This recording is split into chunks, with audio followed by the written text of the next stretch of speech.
இவ்வளோ வெள்ளையும் ஜிவி பிரகாஷ் எனக்கு தெரிஞ்சு அவன் சின்ன பையனாக இருக்கும்போது கூப்பிட்டு வந்து என்னோட படத்தில் பாடுறதுக்காக கூப்பிட்டு வந்தான்.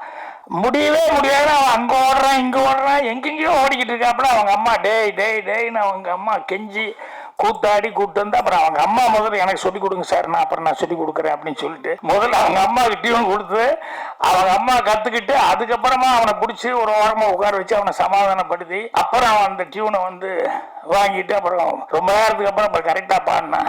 அப்போ நான் நினச்சேன் இவன் மியூசிக் லைனுக்கு வரவே மாட்டான், என்ன பாட்டு பாடுறதுக்கு இவ்வளோ தகராறுன்னு இவன் எங்கே வர போகிறேன்னு.